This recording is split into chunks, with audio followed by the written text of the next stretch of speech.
All right, here we go. Welcome everybody back to another episode of the Big Douglas Show. My guest today from the Ringer is Joe House. Joe, how are you, buddy? I'm fantastic. Big Doug, you can see I am outfitted, ready to get rolling with this Masters that is upon us, my friend. That's right, Joe. We do one golf show a year. It's the best, and a man cannot live off of football alone. So, you know me, I've been doing nothing but draft for the NFL coming up. So let's start here. Can you catch me up on where we're at this point in the golf season? Well, it's kind of an interesting moment in the golf season because there continues to be this split between the best players in the world. A handful of them remain on the PGA Tour, but several of them are playing on the LIV Tour, including over the winter, Jon Rahm leaving the PGA Tour and joining the LIV folks. And that is significant for this golf tournament because Jon Rahm is the defending champion of the Masters. So the thing that everybody's very excited for is seeing the best players all together all at once again. Tell me, I've heard several people over the course of the week say how hard it is to repeat, not because it's just hard to repeat because of the field, but because of the duties required, particularly of the Masters for the champion. Talk to me a little bit about that.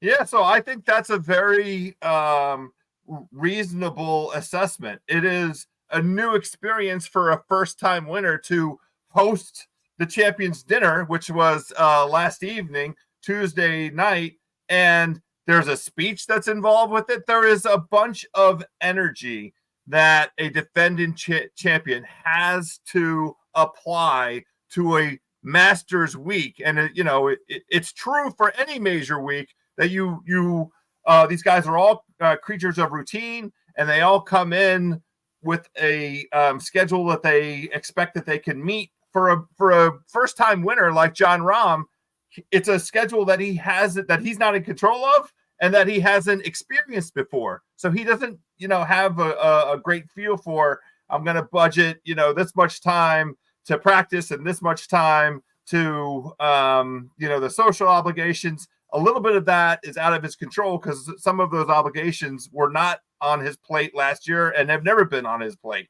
So I do think that there is something to the idea that a first-time winner especially is at a little bit of a disadvantage just because the week is different from a normal major week, different from a normal Masters week. House, if you won the Masters, what would your Masters dinner include? Oh, my God, that's amazing. That is such a good one.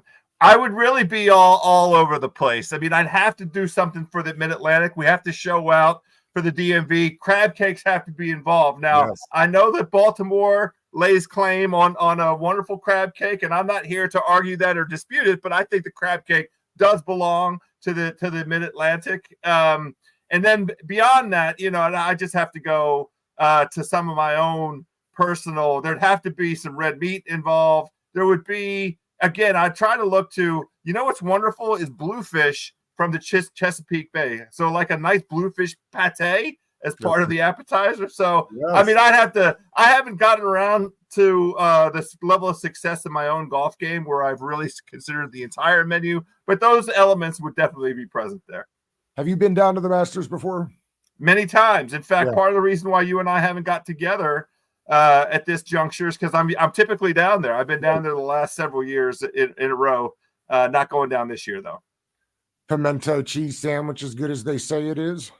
It's a great first two bites. The first two bites are magnificent. It's not like anything that you kind of is in your ordinary course, ordinary walk of life. I personally think it's great, and this is a hack that now has become part of the lore. You get the chicken sandwich, the grilled chicken sandwich, and you take the chicken out of that and put it in with the pimento cheese. And then you have, or you could take half of pimento cheese and put it on top of the chicken, replace the bun. Do it that way, though. That really, I think, gives you the full Southern flavor. I like pimento cheese just fine. A whole sandwich of it is a bit much for me. I agree. I love me a good pimento cheese sandwich. Is LIV good for golf?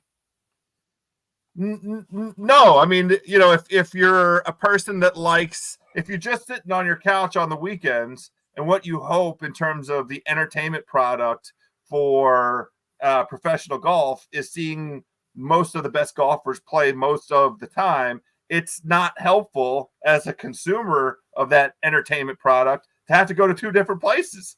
And that's not true of really any other sport. There aren't any, I can't think of any other sport where I could see, the Steph Curry and LeBron on sort of one stage, then I have to go hunt for a whole nother, time zone, place on the TV agenda, all those things. So on balance, and I think it does undermine the competitive effects, which is why the majors now have become so important in professional golf. They are the only stage on which all of the best guys are together at the same time. And so I would say, what Liv has introduced is some attention to the idea of having the best players play more often. And that on balance is a good thing. But ultimately, professional golf is a niche interest anyway. You just said it. You've been in the NFL draft, as you should be, because we have important things to sort out here, big dog, as it relates to this Washington Commander situation. But for professional golf, for the niche that it occupies, when people sit down, the folks at golf are very concerned that they're going to turn themselves into tennis, where the only time folks pay attention to professional tennis is the U.S. Open and Wimbledon. Folks, I guess, pay attention a little bit to Australia and the French Open, but for the most part, Wimbledon and the U.S. Open are only things in tennis that catch eyeballs. Golf better get its act together or it's headed that direction. Is the toothpaste already out of the tube on this thing? I mean, is there a way to get it back? There definitely is, yeah. So there have been negotiations underway since early summer last year for Liv and the PGA Tour to be rejoined. And as with all things when it comes to money, hashing out the particular details, and there is some continuing animus. I mean, it's kind of diminishing over time, but the guys that jump to Liv right away, the tour guys that remain loyal say, hey, those Liv guys can't come back and have full privileges. They have to come back under some kind of penalty of return. But those are all just the details around a deal that's going to come. I think that there will be a deal this calendar year. I don't think the guys will be all playing together again in anything other than the majors until next year at the earliest, because it's just too many details to sort out. But there's a way to do this where Liv could continue even. I mean, there's been some notion floating around that the Liv with teams and so forth becomes a fall kind of entertainment product, and the tour has its tour events over the course of the season plus the four majors, and everybody plays in those. So that's kind of the way it might shake out. House, is that a Manute Bowl jersey behind you? Oh, yes, it is. Not only is it Manute, it's Golden State Manute. I mean, it's it's true. We tip our hat to the king. The time that we had him here in Washington was a magical time. The year, it'll never be rivaled, I don't think. The year that the Washington Bullets drafted Muggsy Bogues and Manute Bowl in the same draft. That's one for a lifetime, big dog. Talk about Wizards just briefly. Chris Webber was on with the Junkies this morning, said he was sad when they traded him, and that made me sad. It made all of us sad, but they couldn't figure out how to keep him out of the nightclubs, big dog. Well, I can't blame him on that one, House. House trivia. Do you know why they wear green jackets at the Masters? I don't. I haven't done, it's in my timeline, the history of the green jacket. I don't recall the story. Do you know? I've got it right here. There it is. Colors red, yellow, and Georgia peach were floated. The club eventually settled on the azalea leaf green. So green for the azaleas. In 1937, by 37, every Augusta member attending the Masters donned wool green jackets in order to stand out from the visitors. So, okay. Well, there we go. They do stand out. I will tell you that much. They are. It's a nice shade of green. It's a nice shade of green. Fortunately, it's not Philadelphia Eagle green. Definitely green. Not for us. Yes. House, I must admit I stole this from CBS, but I've got a couple questions. I thought this was an easy way to do this. Great. Uh, Winner this week. Well, the answer is Scotty Scheffler. There is a reason that he is at 4-1 odds in virtually every sports book, including FanDuel, by good pals. And in the annals of wagering on the Masters, there's only been a handful, 3 other instances where the odds were this short, and they're all Tiger Woods. It's like Tiger Woods at the peak of his powers was plus 250 to win in 2009, I think, and then he did win. 2013, they were also short like this. But by far, Scotty Scheffler is not only the number 1 ranked player in the world, but also playing the best. And he just won another 2 extremely competitive, top of the world field, not counting the live guys, top of the world field kind of events in the Players Championship in March, and the week before that, the Arnold Palmer Invitational. And the only flaw that he has in his game is with his putting, and he changed putters, and it seems to have made a difference. He changed putters. He didn't win any events up to March. He changed putters, and then he ripped off 2 wins, and it was very close to 3 wins in a row. He missed a putt on the 72nd hole down in Houston that kept him out of a playoff. But tough to argue with Scotty to win. The more interesting conversation is, if it's not Scotty, then who? And that one takes, there's a reasonable debate going on out there about which direction that might go. Biggest sleeper, in your opinion, at the tournament this weekend? So this is a name that has shown up just this week as a guy who is a major champion winner, has had success at Augusta, and hit some of the, one of the things about Augusta that's fun is it is the most sort of predictable based on past experience. So if you've had success at Augusta, a guy like, Jordan Spieth, then you can kind of anticipate that guy doing well again. The name that folks might not be anticipating is Shane Lowry. That's who I'm talking about as potential sleeper. He finished 3rd in the Masters within the last 2 years. He has that British Open championship, and he just ripped off 2 very high finishes in Florida. And he possesses all the attributes in terms of his quality off the tee and his quality of approach. They call Augusta National a second shot golf course. Well, Shane Lowry is in very good form in terms of that attribute. In football, we're often talking about a prospect's like ceiling in their floor. Who to you is a guaranteed top 10 lock for the Masters? Wow. Well, it's not Scotty Scheffler. I like Jordan Spieth very much. He just had a very good golf tournament down in San Antonio. He expressed frustration at the beginning of the week with how well he was hitting the ball off the tee and that he wasn't scoring.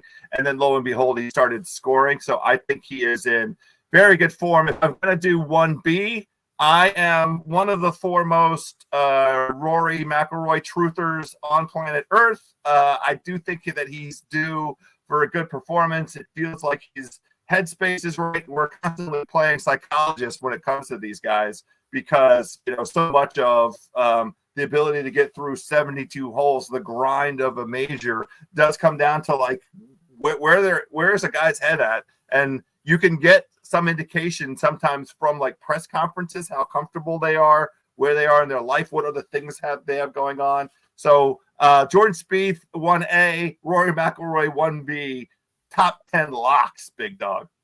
You mentioned the 72 holes. I've had several people that have gone down there for the weekend and told me it's hard to put into words the walking. Yes. It seems silly, right? Walking, but it is a long course. It's not only long, one of the longest that the guys play, but there is enormous elevation change. And you really have to experience that in person several times, from the top of where they tee off on the 10th hole down to the very bottom of a valley and then up to a green. It feels like a ski slope. It could easily be a ski slope if it snowed enough down there in Georgia. It's a giant decline with a giant grade downwards. And, the whole golf course kind of sits up along Magnolia Lane and then goes down towards Race Creek. And so the way they wind, they go down and kind of up and around, and then they come back up. 18 is a walk back up the hill. But it is there are very few even lies where the guys are going to be standing with both feet flat underneath of them. There's always some kind of tilt to the way that they're playing. And that's why, you're looking for guys with certain attributes in terms of their acumen at playing from uneven lies. Are we going to get in golf on Thursday?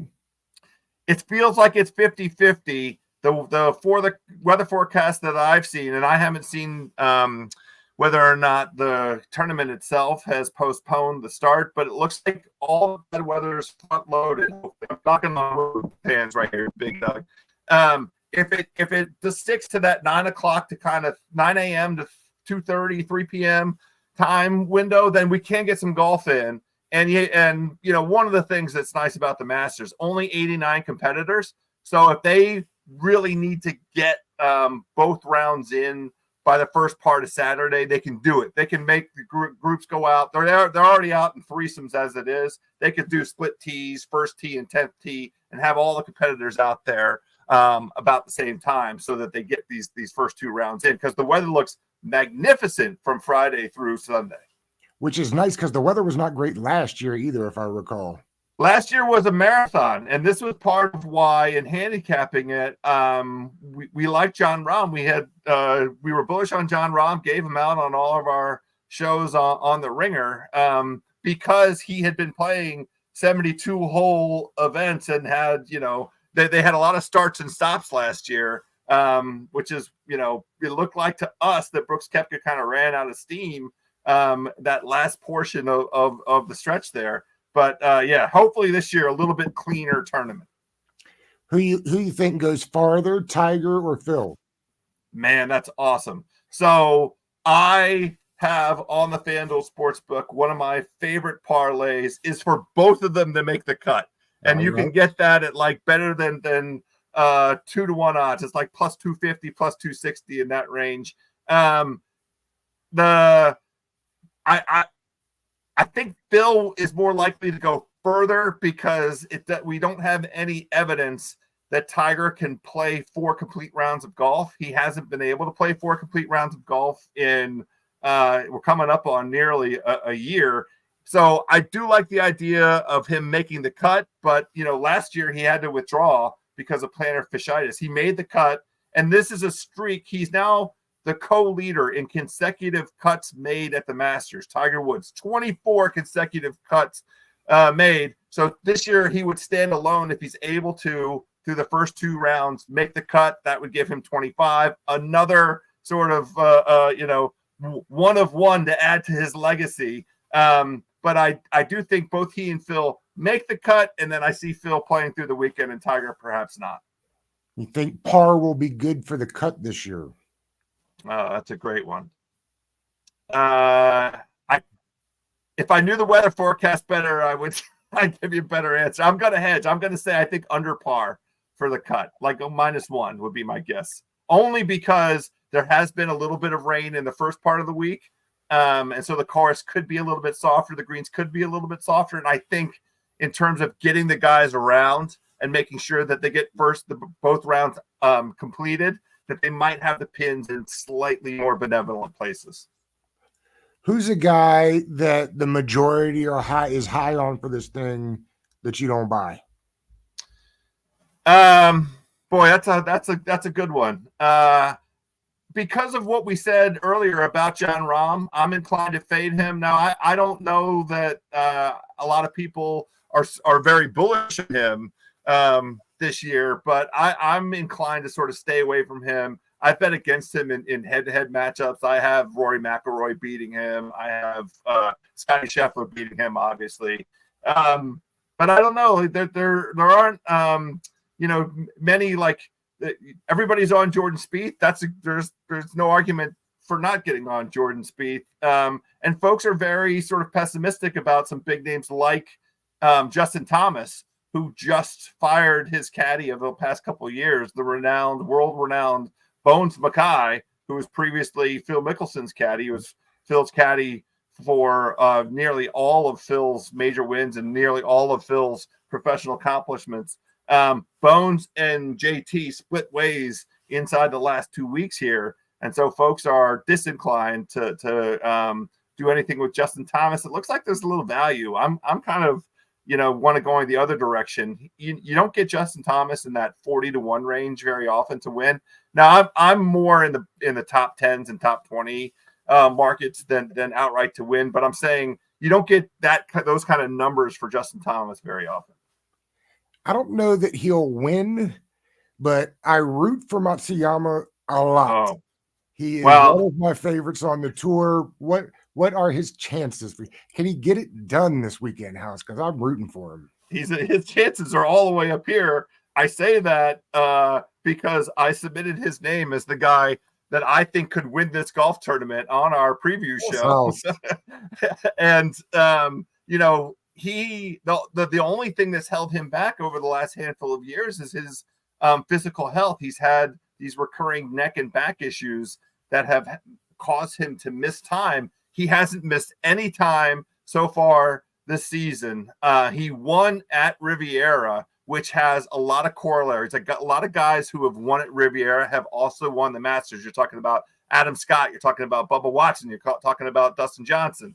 So there is this sort of similarity in performance. And Hideki, top 12, all three of his last starts, and the advanced metrics around his skill set are kind of through the roof. He checks nearly every box that you want in terms of a potential winner. And at 20-1, still good value. So I absolutely adore Hideki. I'm all over him in every market that I can get him in. I've got my Bulldog hat on. Any Bulldogs that are going to be in the running this week?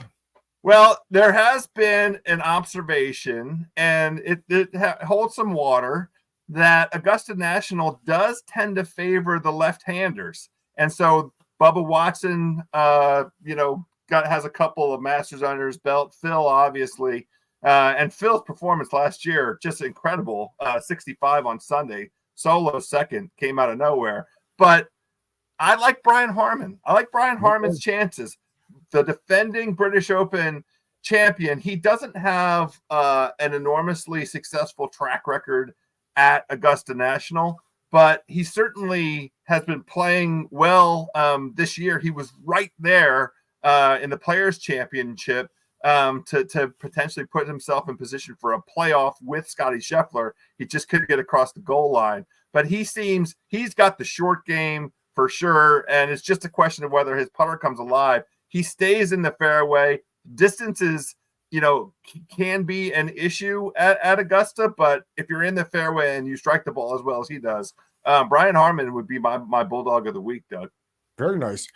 If we're talking weather, I'm assuming, but what they say about assuming, that the wind would be more effective to the players than the rain.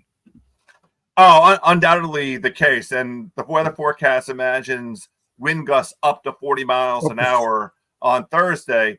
There is a thing, and we will see over the course of the week. It does look pretty benign, but it is important to pay attention to what the wind speeds are projected to be Saturday afternoon and Sunday afternoon, because once you get down to Rays Creek and when the pressure's really on, and we've seen this over the years, watching the guys try and read which way the wind is blowing on 12 is the place where the men are separated from the boys on a Sunday afternoon, and it's where Tiger Woods won the golf tournament in 2019. A lot of folks will point to the fact that Brooks Koepka hit the ball in the water and Tony Finau hit the ball in the water, and that was the thing that really opened up the door for Tiger to win in 2019. So having a feel for whether or not the wind could be up a little bit in the afternoon might affect if you're the kind of person that likes to sit in front of their computer with the TV on and have the betting application open. I might be one of those people. live betting at those junctures, you might be able to catch a little value. I love it. House, before we get out of here, I got to ask you, who do you like at 2 for the Commanders? So I had been, Big Dog, and I'm here. I want to ask you the same question. I had been a Jaden Daniels guy for a long time. What he showed in terms of his athletic repertoire across that season last year with LSU really fits what I think the version of the NFL is, right? You have to have a quarterback with that capacity. Part of the thing that caught my attention and that was unnerving were some of the humongous hits that young man took last year. I have come around, and part of this, I think, is like I'm trying to read tea leaves with the Washington media here a little bit too. I kind of am ready for Drake May. I think it could be Drake May, Big Dog. And part of that is the size. Part of that is obviously the arm strength. He's kind of a throwback guy. He looks to me like a Justin Herbert.